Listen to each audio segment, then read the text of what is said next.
Welcome to episode 5 of Storytime for Pets. I'm reading 3 Men in a Boat to Say Nothing of the Dog by Jerome K Jerome. I'm on chapter 6. Chapter 6. Kingston. Instructive remarks on early English history. Instructive observations on carved oak and life in general. Sad case of Stuyvesant Jr. Musings on antiquity. I forget that I am steering. Interesting results. Hampton Court Maze. Harris as a guide. It was a glorious morning, late spring or early summer as you care to take it, when the dainty sheen of grass and leaf is blushing to a deeper green, and the year seems like a fair young maid trembling with strange wakening pulses on the brink of womanhood. The quaint back streets of Kingston, where they came down to the water's edge, looked quite picturesque in the flashing sunlight. The glinting river with its drifting barges, the wooded towpath, the trim-kept villas on the other side, Harris in a red and orange blazer grunting away at the sculls, the distant glimpses of the gray old palace of the Tudors, all made a sunny picture, so bright but calm, so full of life, and yet so peaceful that early in the day though it was, I felt myself being dreamily lulled off into a musing fit.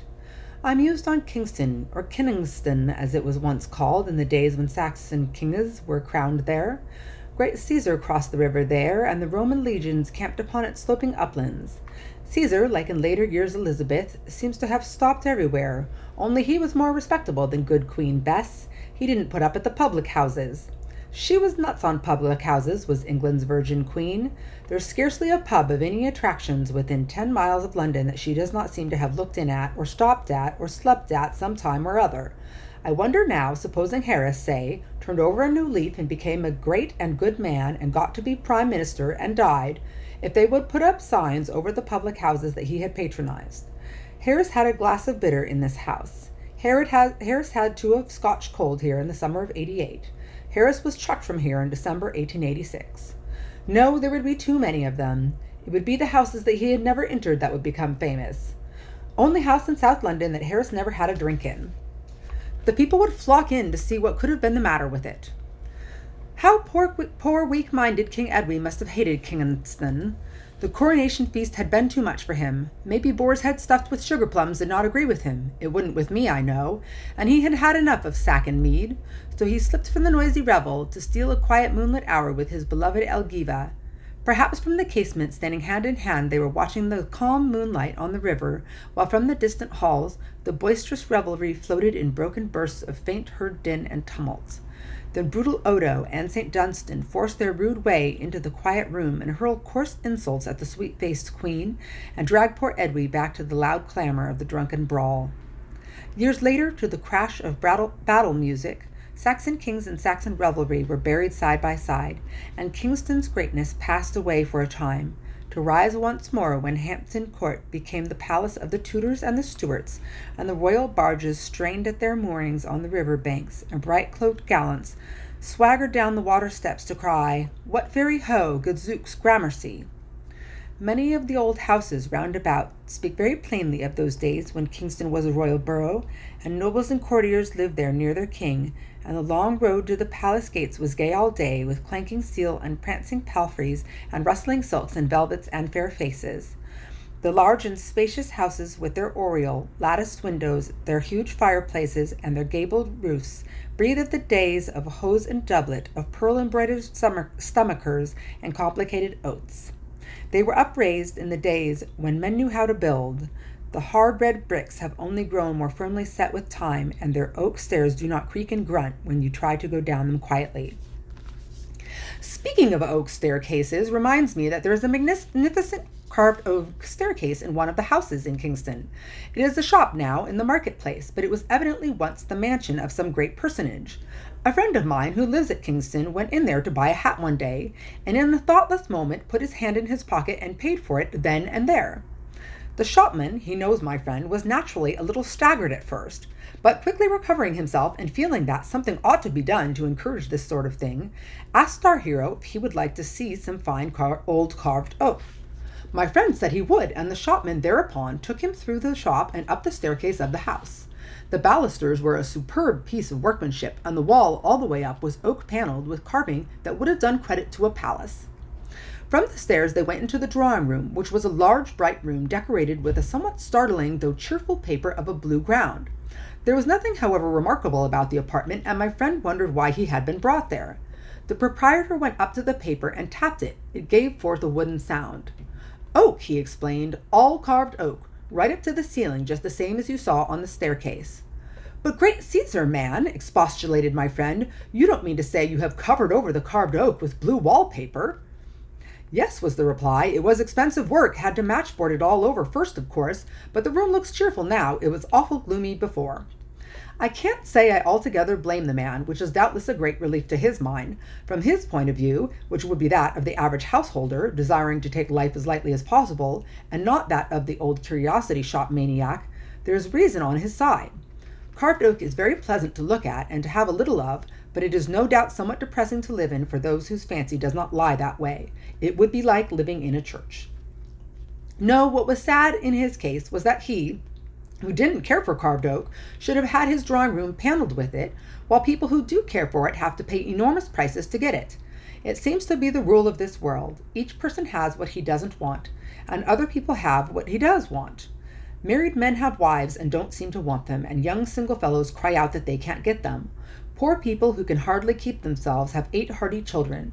Rich old couples with no one to leave their money to die childless. Then there are girls with lovers. The girls that have lovers never want them. They say they would rather be without them, that they bother them, and why don't they go and make love to Miss Smith and Miss Brown, who are plain and elderly and haven't got any lovers? They themselves don't want lovers. They never mean to marry. It does not do to dwell on these things. It makes one so sad. There was a boy at our school. We used to call him Sanford and Merton. His real name was Stivings. He was the most extraordinary lad I ever came across. I believe he really liked study. He used to get into awful rows for sitting up in bed and reading Greek, and as for French irregular verbs, there was simply no keeping him away from them. He was full of weird and unnatural notions about being a credit to his parents and an honor to the school, and he yearned to win prizes and grow up and be a clever man, and had all those sorts of weak-minded ideas. I never knew such a strange creature, yet harmless, mind you, as the babe unborn. Well, that boy used to get ill about twice a week so that he couldn't go to school. There never was such a boy to get ill as that Sanford and Merton.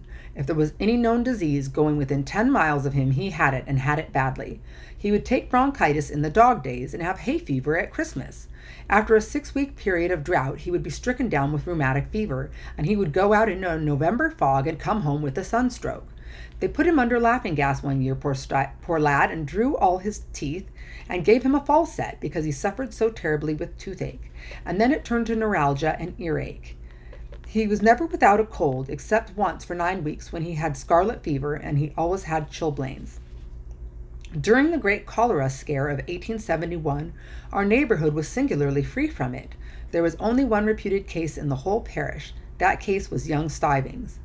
He had to stop in bed when he was ill and eat chicken and custard and hothouse grapes, and he would lie there and sob because they wouldn't let him do Latin exercises and took his German grammar away from him. And we other boys, who would have sacrificed 10 terms of our school life for the sake of being ill for a day and had no desire whatever to give our parents any excuse for being stuck up about us, couldn't catch so much as a stiff neck. We fooled about in draughts, and it did us good and freshened us up, and we took things to make us sick, and they made us fat and gave us an appetite. Nothing we could think of seemed to make us ill until the holidays began. Then, on the breaking up day, we caught colds and whooping cough, and all kinds of disorders, which lasted till the term recommenced, when in spite of everything we could maneuver to the contrary, we would get suddenly well again and be better than ever. Such is life, and we are but as grass that is cut down and put into the oven and baked.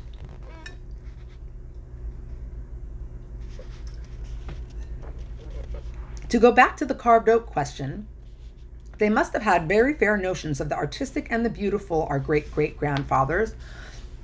Why, all our art treasures of today are only the dug-up commonplace of 300 or 400 years ago. I wonder if there is any real intrinsic beauty in the old soup plates, beer mugs, and candle snuffers that we prize so now, or if it is only the halo of age glowing around them that gives them their charm in our eyes. The old blue that we hang on about our walls as ornaments were the common everyday household utensils of a few centuries ago, and the pink shepherds and the yellow shepherdesses that we hand round now for all our friends to gush over and pretend they understand were the unvalued mantle ornaments that the mother of the 18th century would have given the baby to suck when he cried. Will it be the same in the future? Will the prized treasures of today always be the cheap trifles of the day before? Will rows of our willow-patterned dinner plates be ranged above the chimney pieces of the grate in the year 2000 and odd? Will the white cups with the gold rim and the beautiful gold flower inside, species unknown, that our Sarah Janes now break in sheer light-heartedness of spirit, be carefully mended and stood upon a bracket and dusted only by the lady of the house? That china dog that ornaments the bedroom of my furnished lodgings. It is a white dog, its eyes are blue, its nose is a delicate red with black spots, its head is painfully erect, and its expression is amiability carried to the verge of imbecility. I do not admire it myself. Considered as a work of art, I may say it irritates me. Thoughtless friends jeer at it, and even my landlady herself has no admiration for it and excuses its presence by the circumstance that her aunt gave it to her. But in 200 years' time, it is more than probable that that dog will be dug up from somewhere or other, minus its legs and with its tail broken, and will be sold for old china and put in a glass cabinet. And people will pass it round and admire it. They will be struck by the wonderful depth of the color of the nose, and speculate as to how beautiful the bit of the tail that is lost no doubt was. We in this age do not see the beauty of that dog. We are too familiar with it. It is like the sunset and the stars. We are not awed by their loveliness because they are common to our eyes. So it is with that china dog. In 2288, people will gush over it. The making of such dogs will have become a lost art. Our descendants will wonder how we did it and say how clever we were.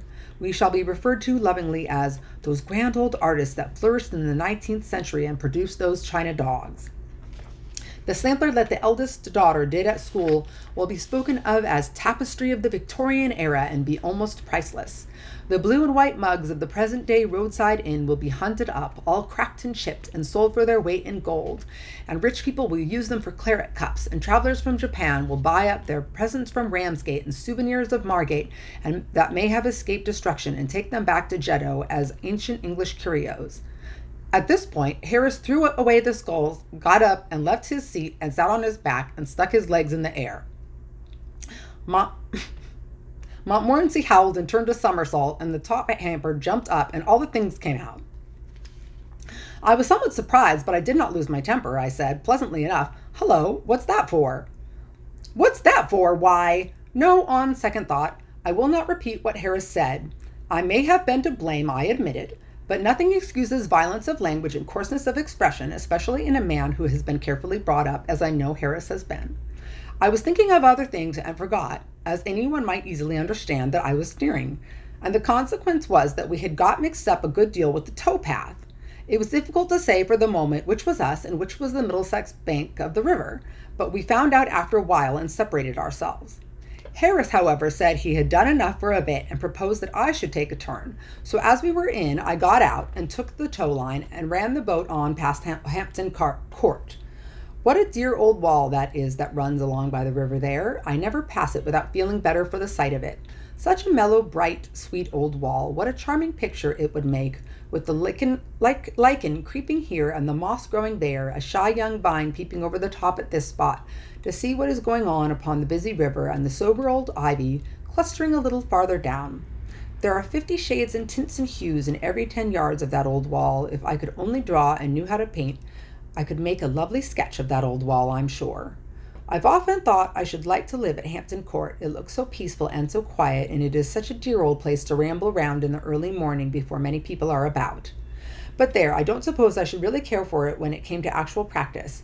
It would be so ghastly dull and depressing in the evening when your lamp cast uncanny shadows on the paneled walls, and the echo of distant feet rang through the cold stone corridors, and now drew nearer and now died away, and all was deathlike silence save the beating of one's own heart. We are creatures of the sun, we men and women.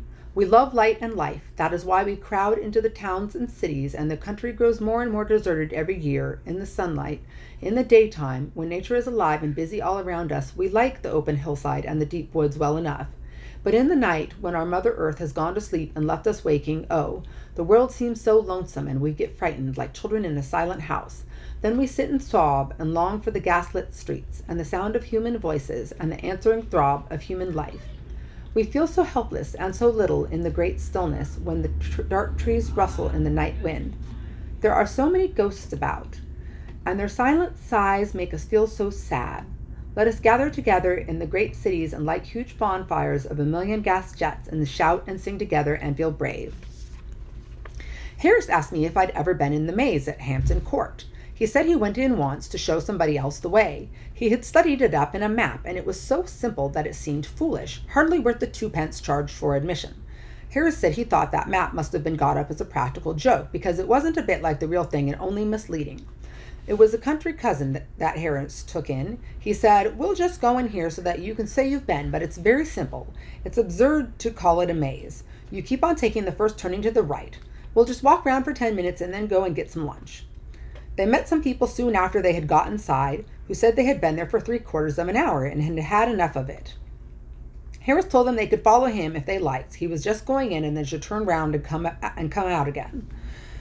They said it was very kind of him and fell behind and followed. They picked up various other people who wanted to get it over as they went along until they had absorbed all the persons in the maze.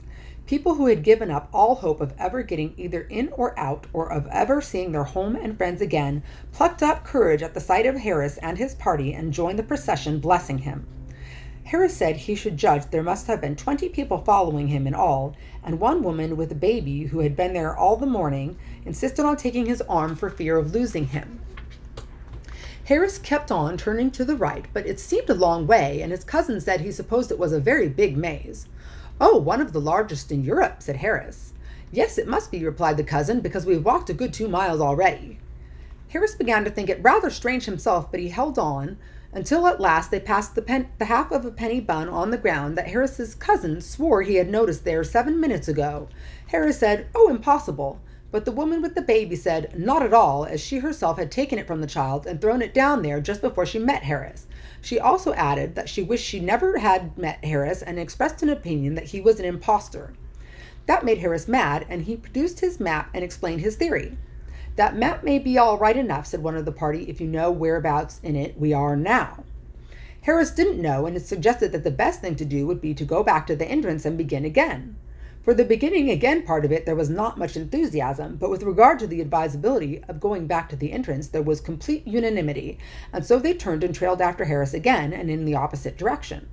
After 10 minutes more passed, and then they found themselves in the center. Harris thought at first of pretending that that was where he had been aiming at, but the crowd looked dangerous and he decided to treat it as an accident. Anyhow, they had got something to start from then. They did know where they were, and the map was once more consulted, and the thing seemed simpler than ever, and off they started for the 3rd time. And 3 minutes later, they were back in the center again. After that, they simply couldn't get anywhere else. Whatever way they turned brought them back to the middle. It became so regular at length that some of the people stopped there and waited for the others to take a walk round and come back to them. Harris drew out the map again after a while, but the sight of it only infuriated the mob, and they told him to go and curl his hair with it. Harris said that he couldn't help feeling that to a certain extent he had become unpopular. They all got crazy at last and sang out for the keeper, and the man came and climbed up the ladder outside and shouted out directions to them. But all their heads were by this time in such a confused whirl that they were incapable of grasping anything, and so the man told them to stop where they were and he would come to them. They huddled together and waited, and he climbed down and came in. He was a young keeper, as luck would have it, and new to the business, and when he got in he couldn't get to them, and then he got lost.